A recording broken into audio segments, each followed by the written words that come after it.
Bueno, vamos a dar inicio a la clase 3. Para eso vamos a comenzar a compartir pantalla.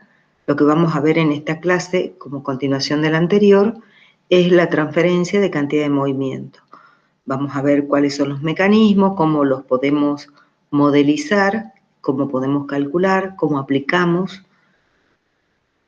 Y para eso veamos la siguiente presentación.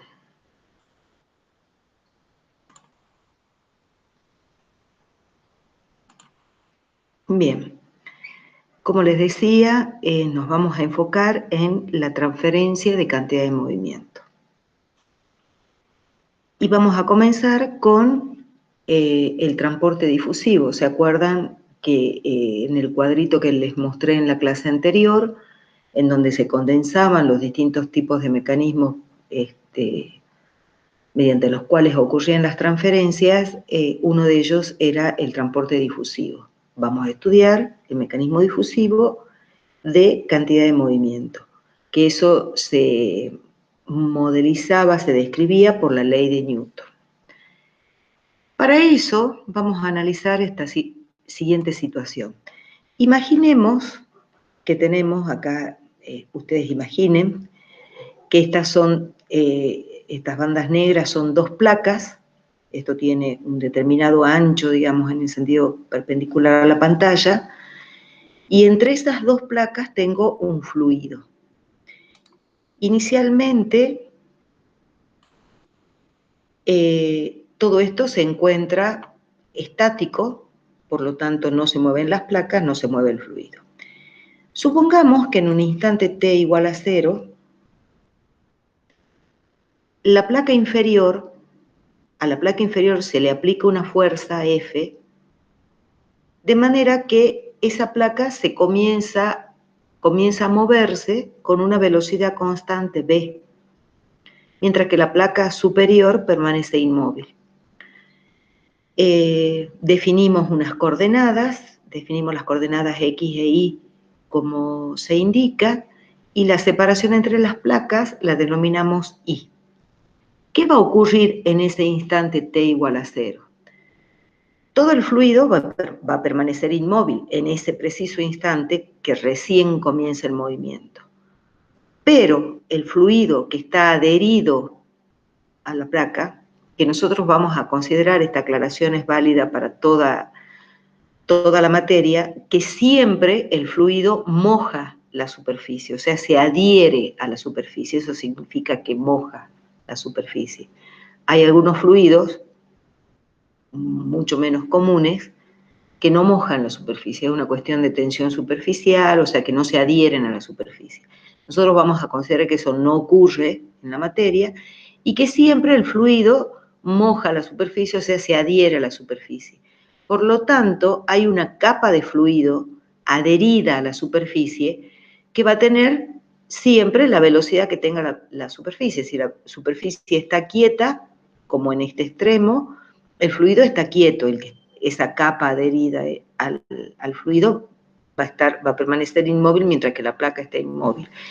Y acá la capa adherida a la placa inferior se va a mover con la misma velocidad con la que se mueva la placa. Para que esta placa se pueda mover y adquirir esa velocidad de F, yo constantemente voy a tener que aplicar una fuerza, digamos, que si la divido por el área de la placa, la voy a denominar esfuerzo, o sea, esfuerzo es la fuerza por unidad de área. Pero en definitiva, ustedes se darán cuenta que para yo poder mover el fluido, tengo que ejercer una fuerza. En un instante posterior, lo que va a ocurrir es que el fluido, digamos, a medida que me alejo de la placa en movimiento, comienza a adquirir movimiento. O sea, esto que se indica acá es el perfil de velocidad que se va desarrollando en el fluido, las flechitas indican la dirección de la velocidad y el tamaño representa la magnitud, mientras que la placa inferior se sigue moviendo a la misma velocidad y para lo cual tengo que aplicar una fuerza. Y la placa superior permanece inmóvil. Entonces, Para un instante posterior, yo veo que el fluido comienza a adquirir movimiento en las capas más próximas a la placa que se mueve. Si yo lo dejo un tiempo lo suficientemente largo para que esto alcance el estado estacionario, o sea, un estado estacionario es un estado en donde ya no hay modificaciones con el tiempo, o sea, se logra ese estado y no se modifica de ahí en más. Ese es el estado estacionario. Entonces, en un tiempo lo suficientemente largo, lo que sea necesario para alcanzar el estado estacionario, lo que se observa es que la placa inferior, bueno, obviamente sigue moviéndose a una velocidad v constante, pero el fluido desarrolla un perfil de velocidad, que ya es el perfil de velocidad que alcanza en el estado estacionario, por lo tanto no va a variar más con el tiempo, un perfil de velocidad en el cual la velocidad del fluido que está adherida a la superficie es igual a la velocidad con la que se mueve la placa inferior. La velocidad del fluido en la placa superior que no se está moviendo va a ser nula. Y en el medio voy a tener velocidades diferentes de acuerdo a la posición. A medida que más me alejo de la placa en movimiento, menor es la velocidad. Esto es lo que se denomina perfil de velocidad. Acá esto me describe la velocidad v sub x en función de y. O sea, acá v sub x depende del valor de y. ¿Sí? Bueno, cuando se realiza este experimento, se observa que la fuerza por unidad de área que yo tengo que aplicar para mantener esa velocidad es proporcional a la velocidad que desarrolla la placa e inversamente proporcional a la separación entre placas, ¿sí? La distancia I. O sea que cuando las placas estén más juntas, yo cuando I sea más pequeño voy a tener que hacer más fuerza. Esto yo lo puedo reacomodar a la constante de proporcionalidad, le llamo mu, la letra griega mu, y yo a esto B sobre I lo puedo escribir de esta manera, para lo cual tengo que colocar este signo menos acá, ¿sí? Lo pongo como 0 menos B e I menos 0. ¿Para qué? Para que esto de acá arriba sea un delta de velocidad y esto de acá abajo sea un delta de I, porque es el valor final menos el valor inicial. ¿Está? Entonces esto lo escribo de esta manera, que si lo llevo a una escala diferencial, este delta lo puedo escribir como un diferencial de velocidad con respecto de I. Y eso es igual al esfuerzo, estamos viendo que es igual a fuerza sobre área. A ese esfuerzo le llamo tau y le pongo un subíndice I y X, que ya vamos a ver que tienen un significado. En este caso, el segundo subíndice indica la dirección en la que se mueve.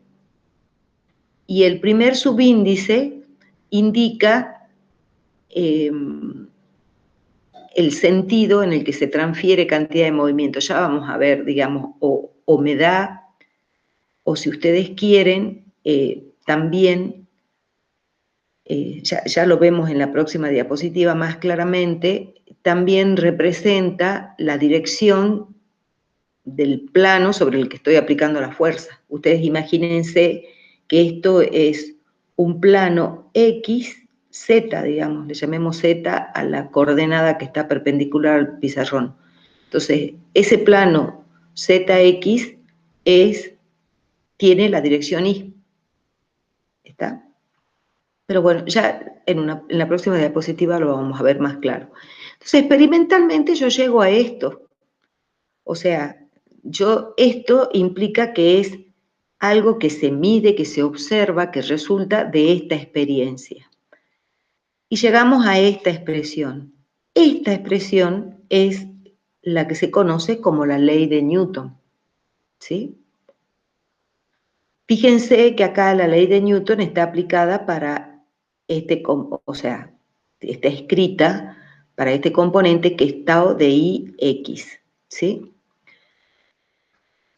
Si nosotros, y acá fácilmente se observa que este tau, digamos, tiene unidades de fuerza sobre área, ¿sí?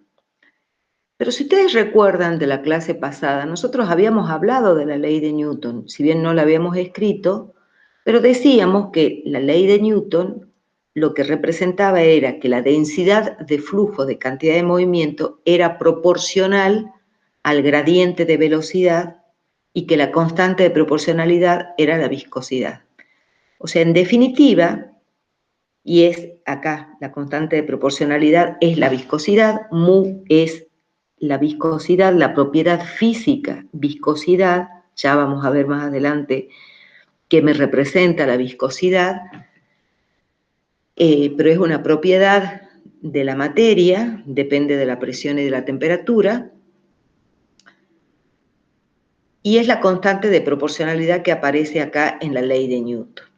Entonces, en definitiva, la ley de Newton me dice, acá, de acuerdo a lo que nosotros vemos, que el esfuerzo es proporcional al gradiente de velocidad que se desarrolla en el fluido. Pero nosotros habíamos visto que eso era equivalente a decir que la densidad de flujo de cantidad de movimiento era proporcional al gradiente de velocidad. O sea, en definitiva, ¿qué les quiero hacer ver? Que acá, este tau me representa un esfuerzo, pero también representa la densidad de flujo de cantidad de movimiento, o sea, cantidad de movimiento por unidad de área, por unidad de tiempo, eso es densidad de flujo. ¿Y eso por qué? Porque en realidad, si nosotros vemos acá, analizamos qué es lo que está expresado acá, nosotros partimos del análisis de que hay que aplicar una cierta fuerza, o sea, o lo que es lo mismo, un cierto esfuerzo, si hablamos de fuerza por unidad de área, un cierto esfuerzo a la placa inferior para que se mueva por una cierta velocidad v. Y nosotros nos damos cuenta que si no aplicamos el esfuerzo, la placa se deja de mover. O sea, si esa placa inicialmente tenía una cierta velocidad, ¿por qué de pronto, si yo no sigo aplicando el esfuerzo, no se va o sea, se va a ir frenando hasta que no se mueva más? Es justamente por el efecto viscoso del fluido. ¿Qué es lo que hace? O sea, y qué es esa pérdida, digamos, de velocidad, de esa pérdida de esfuerzo, ese esfuerzo, ¿qué es lo que ocurre? ¿Por qué se pierde? Ese esfuerzo se pierde porque esta capa de fluido que está adherida a la placa inferior, que adquiere la velocidad v, que es la máxima velocidad que puede adquirir el fluido, porque la máxima es la velocidad de la placa,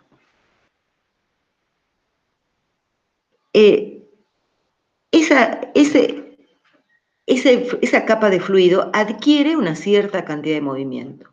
Pero esa capa está en contacto con la capa inmediatamente superior que está quieta, digamos, en un principio. Pero los átomos, las partículas, las moléculas, chocan unas con otras y unas tienen velocidad, que son las que están adheridas a la placa, y las otras no. Pero al chocar pasa como en las bolitas que veíamos en la presentación de la clase 2. Le transfieren cantidad de movimiento. Entonces esas moléculas comienzan también a adquirir velocidad. Y a su vez, una vez que adquieren velocidad, esas chocan con la capa superior y así sucesivamente, digamos, se va desarrollando el perfil hasta que logramos este perfil en el estado estacionario. Entonces yo, obviamente, puedo interpretar que el esfuerzo, digamos, que yo tengo que aplicar es equivalente a la pérdida de cantidad de movimiento que tiene la placa debido al esfuerzo viscoso, debido a la cantidad de movimiento que le transfiere al fluido. Y de ahí viene la equivalencia entre esfuerzo y densidad de flujo de cantidad de movimiento. Porque el esfuerzo va a ser igual a al flujo de cantidad de movimiento que en este caso estoy teniendo en la dirección Y. Yo el esfuerzo lo aplico en el sentido X, pero la cantidad de movimiento se transfiere en el sentido Y. ¿Sí? Entonces, estos dos subíndices me indican, el primero, la dirección en la que se transfiere cantidad de movimiento, y el segundo me indica la dirección en la que se está moviendo, en este caso, en la dirección X. En este ejemplo, yo tengo una única componente de la velocidad, o sea, la placa se mueve únicamente en la dirección X, ¿sí? Tengo un solo componente de la velocidad. Y en el fluido, la velocidad es V sub I, perdón, es V sub X, y depende únicamente de I, varía únicamente con I, ¿sí? ¿Qué pasa? Bueno, acá, si ustedes quieren, háganlo para que vayan fijando un análisis dimensional, o sea, unidades de fuerza sobre área es la misma unidad de la presión, ustedes ya la conocen. Las unidades de una densidad de flujo de cantidad de movimiento sería cantidad de movimiento, que es masa por velocidad, dividido el área y dividido el tiempo, porque es flujo, ¿no es cierto? Entonces, cantidad de movimiento, que es masa por velocidad, sobre tiempo y sobre área. Hagan el análisis dimensional y van a ver que son las mismas unidades, la de esfuerzo y la de densidad de flujo de cantidad de movimiento. Si yo quiero hacer un análisis más general, tomamos coordenadas en el sentido, en el plano tridimensional. Entonces, y tomamos un elemento de fluido que le damos una forma cúbica para poder visualizar mejor. Entonces, esto es un elemento diferencial del fluido. En cada punto, el fluido va a tener una orientación, ¿sí? Entonces, supongamos, en este cubo yo voy a tener un plano Z, el plano Y y el plano X, ¿sí? Recuerden que el plano se nombra por la dirección de su normal. Entonces, acá este es el plano Z porque la dirección de la normal es en la dirección Z. En el caso más general, porque ustedes imaginen cuál sería el caso más general, en donde la velocidad, que como ya dijimos es una variable vectorial, tiene componentes en la dirección X, en la dirección Y y en la dirección Z, ¿sí? Entonces, el caso más general sería un campo de flujo en donde la velocidad tenga componentes en todas las direcciones.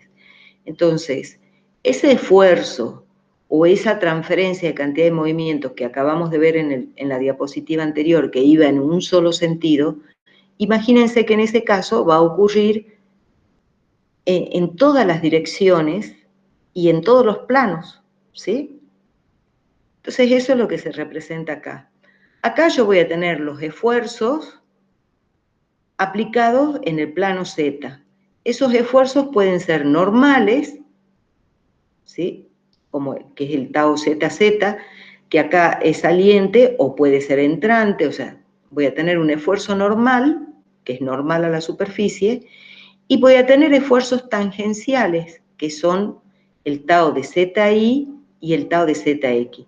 Fíjense que acá el primer subíndice me representa la dirección del plano en donde se aplica el esfuerzo, que es Z, y el segundo subíndice, el sentido en el que se aplica el esfuerzo, ¿sí?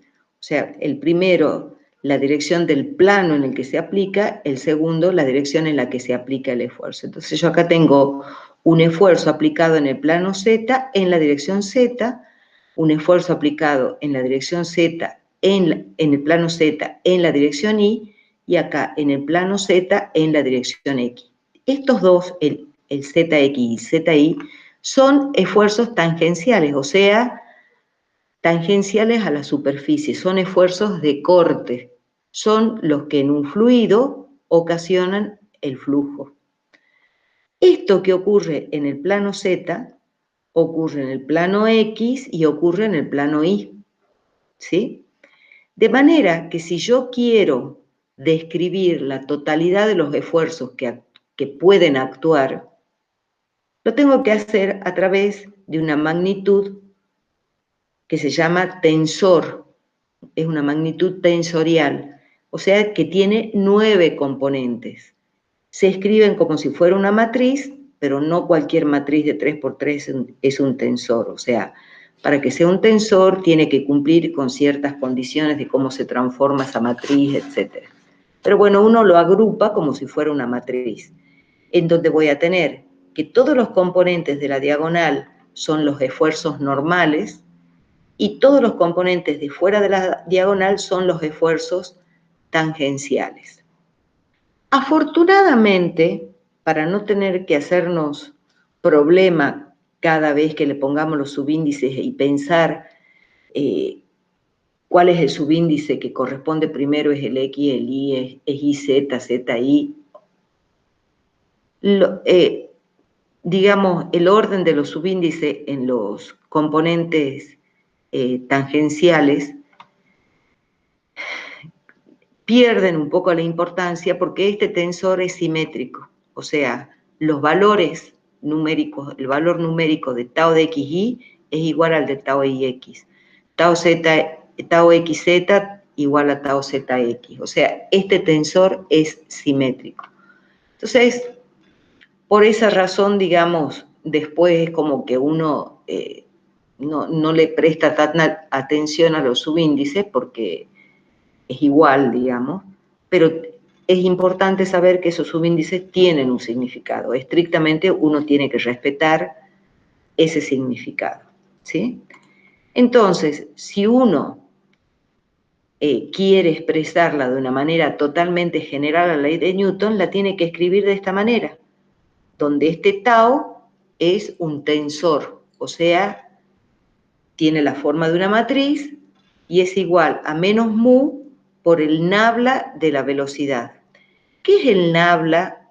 El nabla es un operador que ustedes lo deben haber visto, es el operador gradiente, nosotros lo hemos visto ya en la clase de estática, pero que en este caso, fíjense, es un operador vectorial nabla y está aplicado sobre la velocidad, que también es una magnitud vectorial. Pero fíjense que acá no hay ningún simbolito, digamos, entre ambos, entre el operador nabla y la velocidad.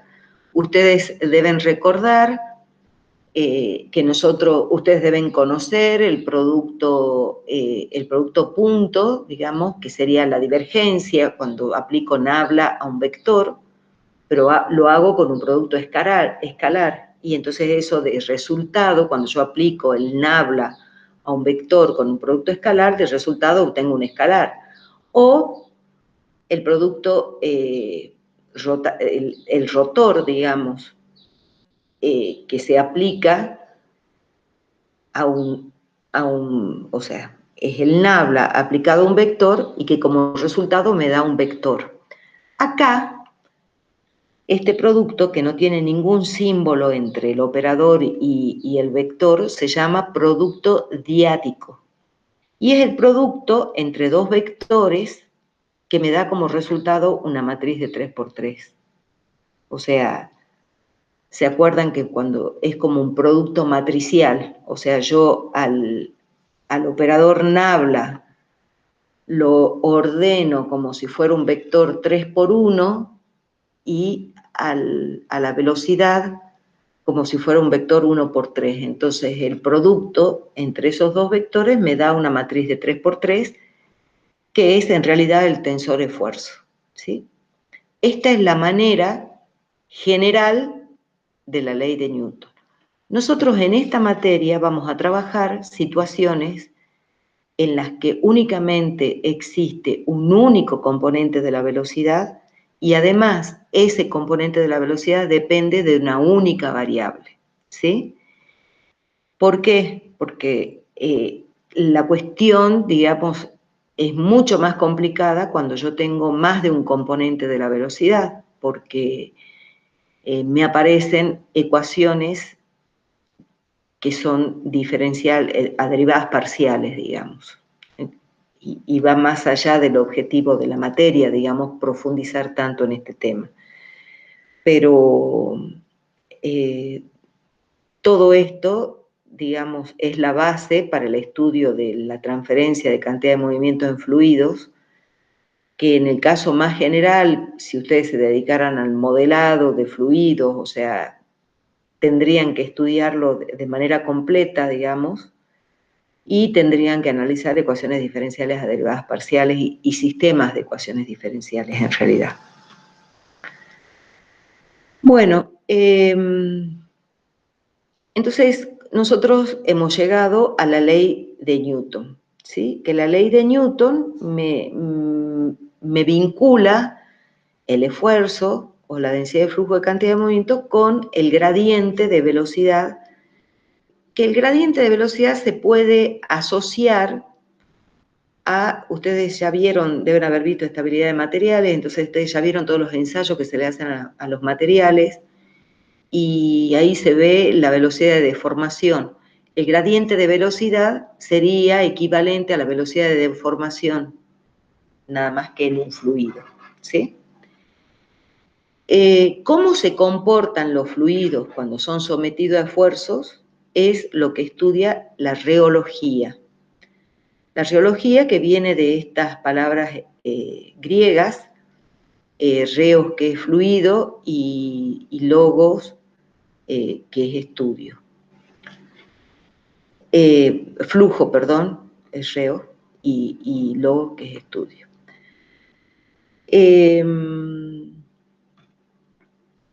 Nosotros acabamos de ver que en la ley de Newton me aparece que la constante de proporcionalidad es la viscosidad. Y la viscosidad, yo les decía, es una propiedad del material y es una de las propiedades geológicas más importantes. ¿Qué me representaría la viscosidad? La viscosidad me representa la resistencia que opone el fluido, es una medida de la resistencia que opone el fluido a fluir. O sea, la viscosidad, cuando mayor es la viscosidad, más me va a costar hacer fluir a ese fluido, ¿sí? Y el tipo de flujo que va a desarrollar va a ser diferente al que puede desarrollar un fluido que tiene baja viscosidad. Ya vamos a ver.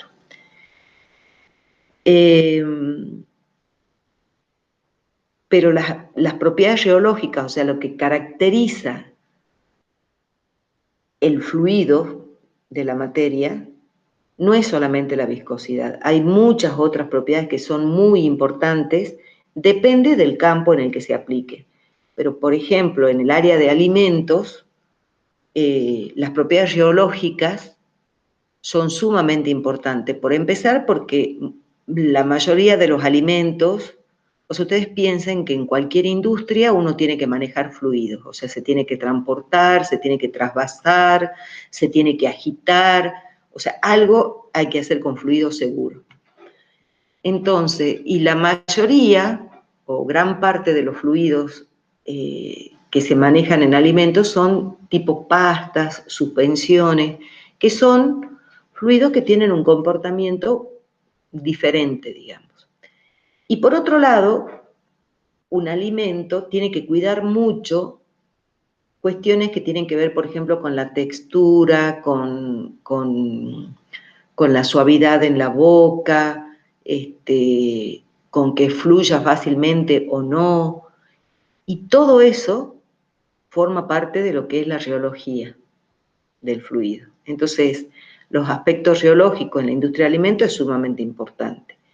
Si hablamos de la industria de las pinturas, es tremendamente importante porque yo tengo que ver una pintura que fluya fácilmente para que sea fácil colocarla, pero que no chorree, que sea cubritiva, ¿sí? Lo mismo pasa en el área de la petroquímica, digamos, en la perforación, se utilizan unos lodos para ayudar cuando se hacen las perforaciones, para poder ir sacando la piedra que se genera por el trépano, por lo que va perforando va rompiendo el suelo y esas piedras hay que sacarlas, y eso se lo saca con un lodo que tiene que tener esa capacidad para sacarlo. O sea, el campo de la geología es muy amplio y muy importante en todo lo que tenga que ver fluidos.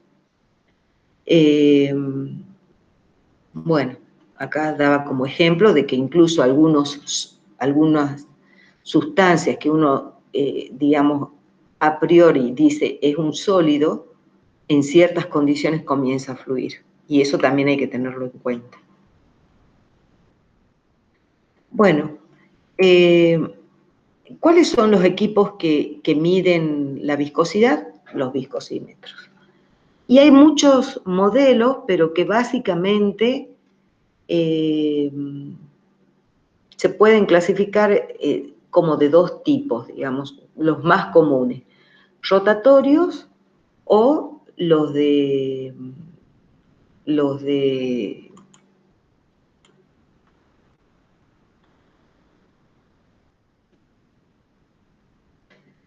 disculpen, o los capilares.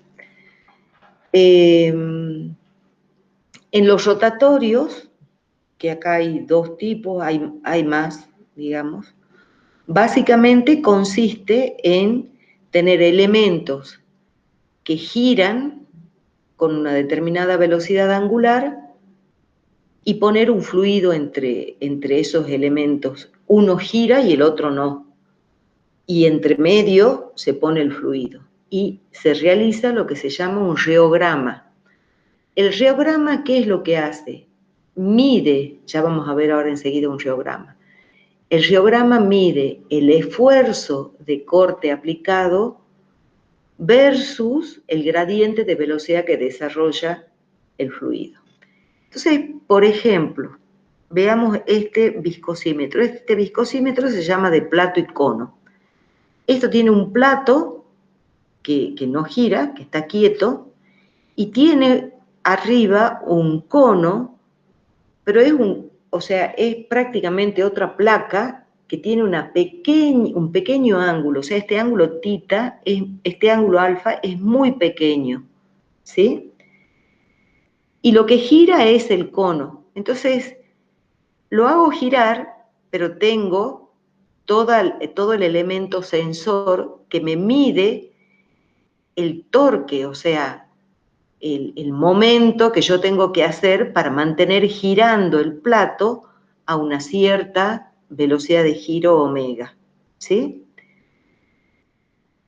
Ese esfuerzo versus el gradiente de velocidad que va desarrollando el fluido, lo registra y se obtiene un reograma, que es ese gráfico que yo les explicaba. Entonces, de acuerdo a la forma que tenga el reograma, puedo identificar qué tipo de fluido es desde el punto de vista geológico. Otro tipo de viscosímetros son como estos, en donde son dos cilindros coaxiales. En este caso, el cilindro externo permanece fijo y el que gira es el interno. Hay otros en donde ocurre al revés. El interno permanece fijo y el que gira es el externo. Pero ocurre, o sea, cualquiera sea, trabajan de la misma forma, o sea, miden el momento que se tiene que realizar para, o sea, ustedes se acuerdan de lo que es el torque, digamos, que tengo que hay que realizar para mantener girando el elemento girante a una velocidad constante omega. Eso es equivalente a lo que yo les describía antes, nada más que estaba en una geometría plana, ¿sí? A lo de las dos placas. O sea, yo mantengo la placa en movimiento, pero para eso tengo que hacer un cierto esfuerzo. Imagínense que en lugar de ser dos placas, son dos cilindros coaxiales. O sea, el principio es exactamente el mismo, lo que cambia es la geometría.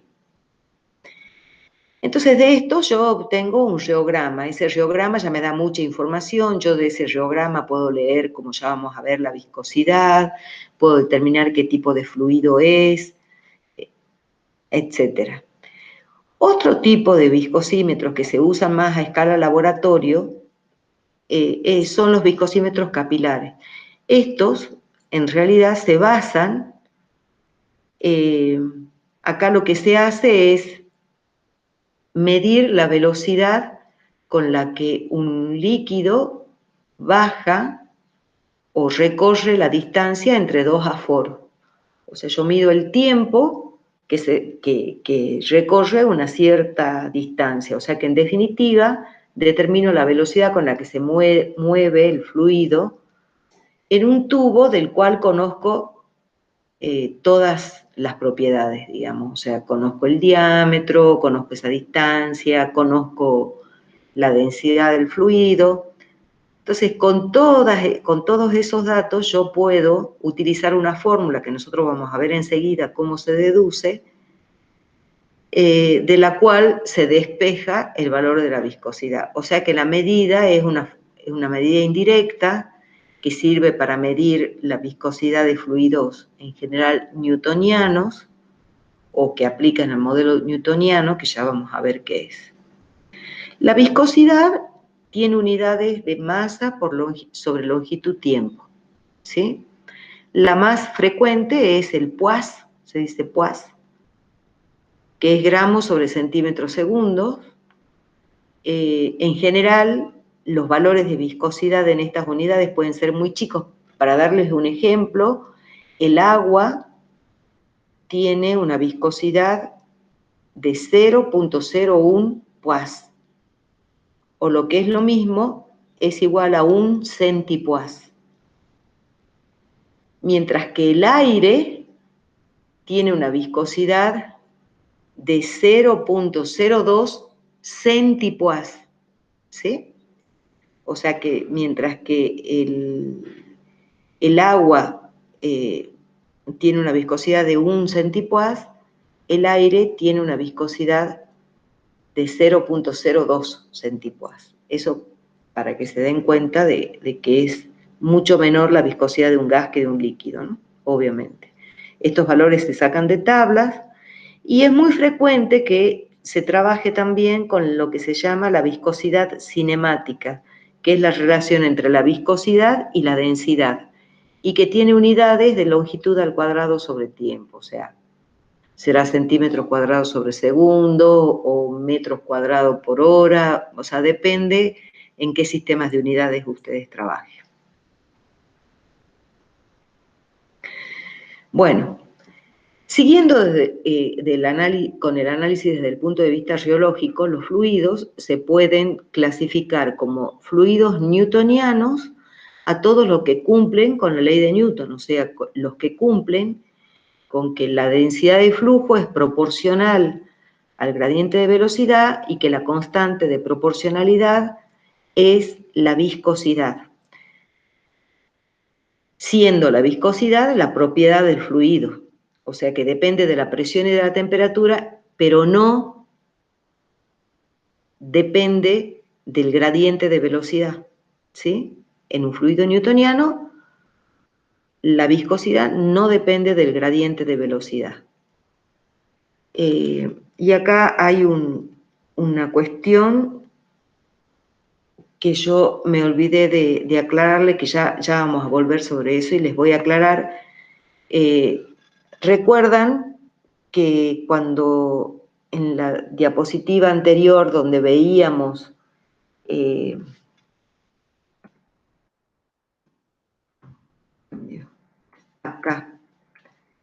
acá me quedaba un signo menos, que este signo menos aparecía acá por la forma en la que yo ordenaba esto. Pero este signo menos va a aparecer siempre que la dirección en la que se transfiere cantidad de movimiento, acá, ¿cuál es la dirección en la que se transfiere cantidad de movimiento? Es en el sentido Y. Cuando la dirección en la que se transfiere cantidad de movimiento es positiva, o sea, tiene la misma dirección en la que la coordenada es positiva. O sea, acá se transfiere cantidad de movimiento en la dirección en la que Y es positiva. Eso hace, cuando eso se da, eso hace que este gradiente sea negativo, porque la velocidad va disminuyendo a medida que I va aumentando. Entonces el gradiente, este gradiente es negativo, y en ese caso entonces aparece el signo menos. ¿Está? Eso, obviamente, o sea, generalmente se usa así, con el signo menos, pero eso significa que yo tengo que definir ahí, en el sentido positivo, en el sentido que se transfiere la cantidad de movimiento, o sea, para que sea positivo en la dirección en la que se transfiere cantidad de movimiento. Pero como elegir las coordenadas es algo arbitrario, yo podría acá haber elegido las coordenadas al revés, o sea, haber dicho, bueno, X positivo para acá e Y es positivo hacia abajo. Entonces, fíjense que ahí la dirección de la transferencia de cantidad de movimiento iba a ser en el sentido negativo de las Y, iba a ser contrario al sentido en el que Y es positivo. Y ahí, en ese caso, este gradiente sería positivo. Entonces, este signo menos ya no tendría que ir. Conclusión, este signo menos aparece cuando yo defino las coordenadas de manera tal que este gradiente es negativo. ¿Sí? Entonces, ustedes estén atentos, cuando tengan que hacer un ejemplo, fíjense cómo van a definir las coordenadas para saber si este signo menos lo ponen o no.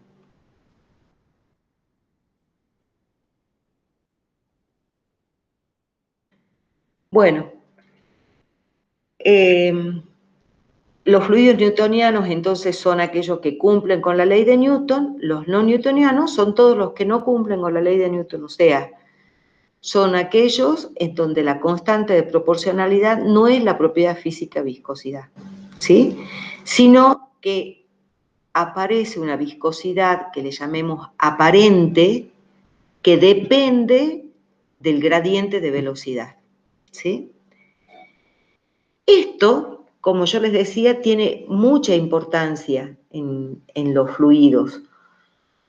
O sea, que un fluido sea newtoniano o no newtoniano hace que tengan comportamientos en el flujo, en la agitación, en el trasvase, o sea, en muchos aspectos que tengan aspectos diferentes, que se tienen que conocer para poder manejarlos adecuadamente, para que yo ponga una bomba adecuada, para que si cierro una válvula sepa qué va a pasar con el fluido, porque un fluido newtoniano no se comporta de la misma manera que uno newtoniano cuando hay una obstrucción al flujo. Entonces yo acá incluí que creo que voy a tener que dejar de compartir y compartir este video.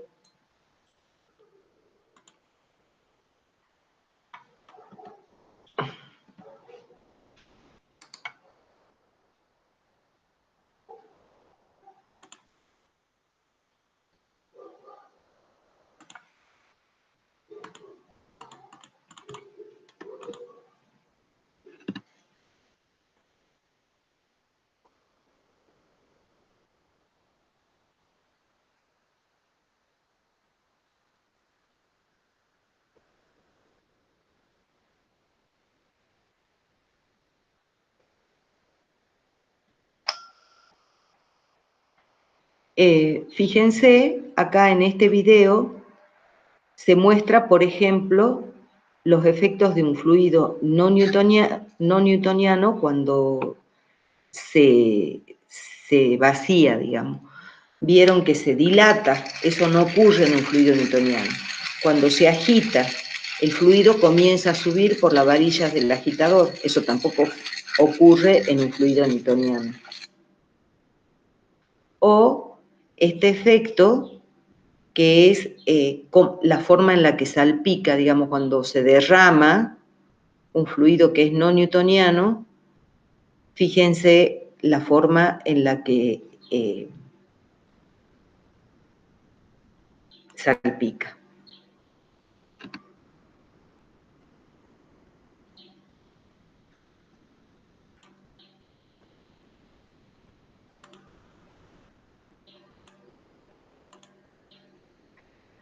Bien.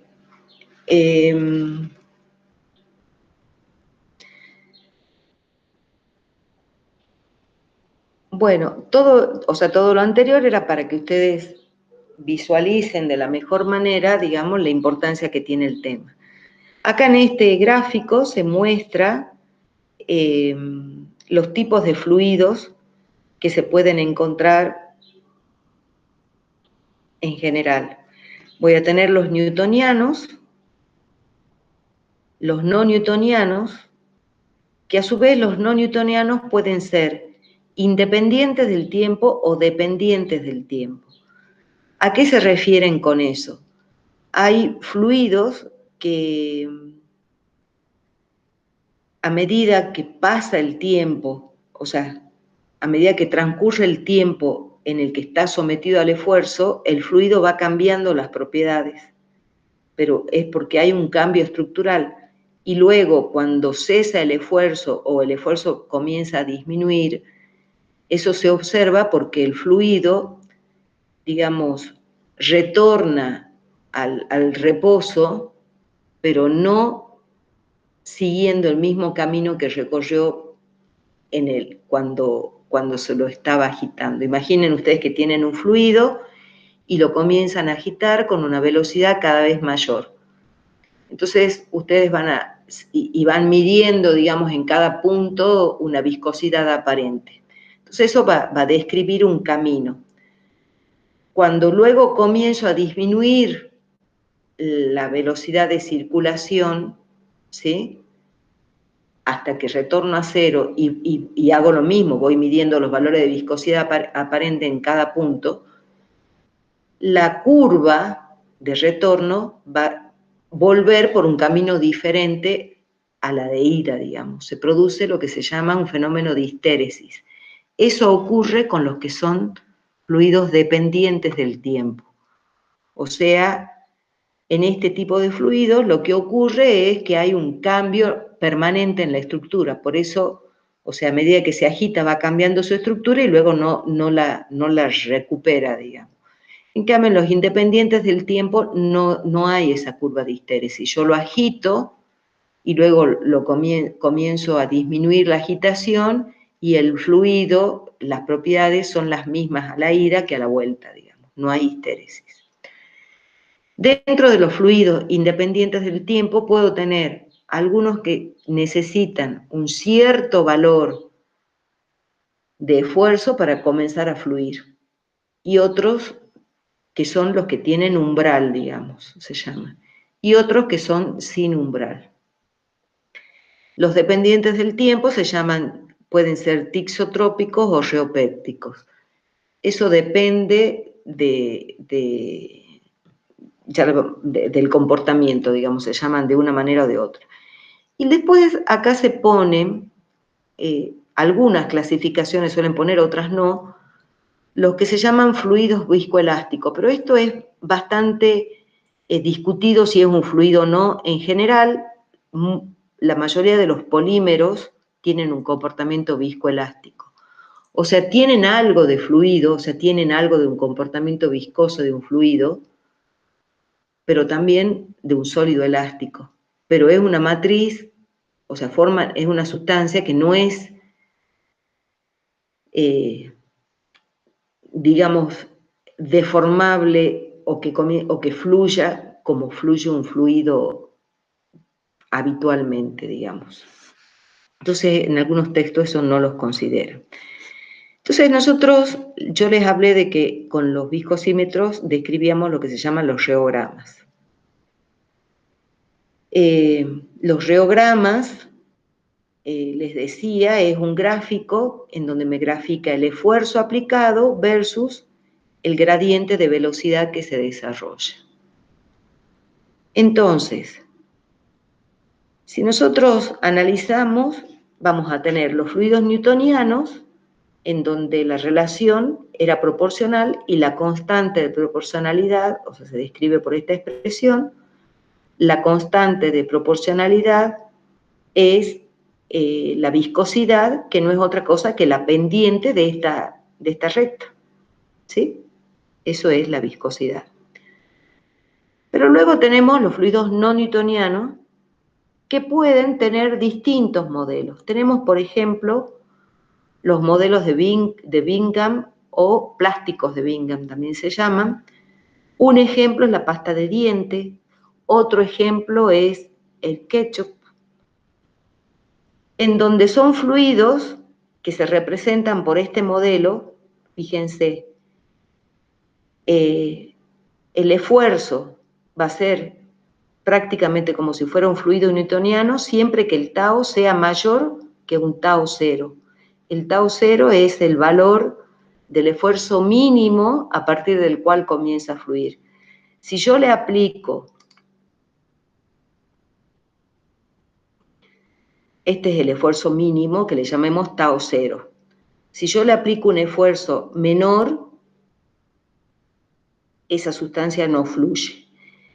Y a partir de tau, aplicándole esfuerzos mayores, la sustancia fluye como si fuera un fluido newtoniano, ¿sí? Eso es lo que me dice este modelo. Cuando el tau es menor que el tau cero, acá correspondería el valor de tau cero, no hay gradiente de velocidad. Cuando el esfuerzo es mayor a tau cero, tengo un comportamiento aproximadamente igual al del el fluido newtoniano. Por supuesto que le tengo que sumar o restar, digamos, ya vamos a ver cuándo le sumo o le resto, el tau cero, digamos, ¿sí? Porque estoy partiendo de ese valor de mínima. Acá esto aparece más o menos dependiendo si tau es positivo o negativo. Se usa el más cuando el tau cero es positivo, se usa el menos cuando el tau cero es negativo. ¿Por qué? Porque esto, o sea, esta gráfica podría continuarse hacia los ejes negativos de tau y del gradiente y de menos el gradiente de velocidad, si el esfuerzo lo aplico en otro sentido, digamos en el sentido contrario. Otro modelo de fluido no newtoniano es el modelo de la potencia, que pueden ser pseudoplásticos o dilatantes. Tanto acá en los de Bingham como en el newtoniano, habíamos visto que, o sea, yo, digamos, sacando la pendiente, sería equivalente a la viscosidad. En el caso del Bingham sería una viscosidad aparente, pero bueno, a partir del esfuerzo, de los esfuerzos mayores a tau cero, ya se comporta como un newtoniano, o sea que sería una viscosidad. Entonces, acá, fíjense que en el modelo de la potencia, que sería este, que lo puedo escribir así, yo a esto lo puedo desdoblar y este exponente n expresarlo como n-1, o sea, expresarlo como el gradiente elevado a la n-1 por el gradiente. Eso me daría, sería lo mismo. Entonces lo puedo expresar de esta forma, de manera que de esta manera queda fácil ver de que yo tengo una pendiente que sería eta, que sería la viscosidad aparente, que es igual a todo esto donde claramente se ve que hay una dependencia con el gradiente de velocidad. Es como que en estos fluidos, en cada punto, yo tengo un valor de viscosidad aparente que depende del gradiente de velocidad que tenga en ese momento. ¿Sí? Entonces, en los pseudoplásticos, si yo voy sacando la pendiente en cada punto, veo que la pendiente va disminuyendo. O sea, son fluidos que a medida que los agito se van haciendo menos viscosos. Lo contrario de lo que pasa con los dilatantes. Fíjense que si yo saco la pendiente en cada punto, la pendiente, que sería equivalente a la viscosidad aparente, es cada vez mayor. O sea, son fluidos que a medida que los someto a un esfuerzo, se vuelven más viscosos, ¿sí? Entonces, eso tiene que ver con el exponente y bueno, acá les dan algunos ejemplos. Y por último, tengo este modelo que sería un modelo más general de todos los que vimos anteriormente. O sea, es un modelo que tiene umbral, pero que además puede ser pseudoplástico o dilatante. O sea, yo acá no dibujé la otra curva para que no se haga tanto lío, pero fíjense que acá también me aparece el exponente n. Este exponente n puede hacer lo mismo que lo que hago con el modelo de la potencia, y analizar una viscosidad, y me va a suceder lo mismo. Cuando n es menor que 1 se comporta como pseudoplástico, cuando n es mayor que 1 como dilatante. Con la diferencia, el modelo de la potencia, que tengo un umbral de mínima, digamos. O sea, ese comportamiento va a aparecer siempre que yo supere un cierto umbral de esfuerzo. ¿Está? Bueno, y acá esto es lo que yo les decía con respecto a los fluidos no newtonianos y dependientes del tiempo. ¿Qué es lo que pasa? Estas son las curvas de histéresis. Fíjense que en este sentido es cuando yo voy, digamos, sometiéndolo al esfuerzo hasta un determinado punto y luego empiezo a disminuir el esfuerzo y no recorre el mismo camino, ¿sí? Y por lo tanto, fíjense que la viscosidad también recorre un camino distinto en un paso y en otro. Y esto es para los fluidos que son tixotrópicos, esto es para los fluidos que son reopépticos.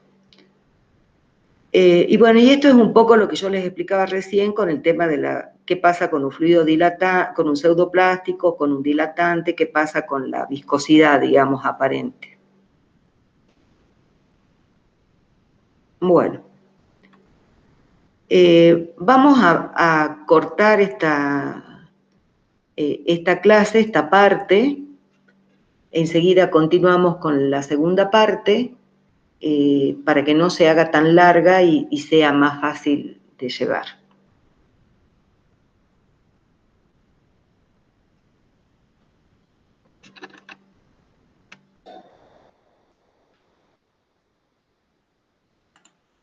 Continuamos entonces, continúa en la segunda parte.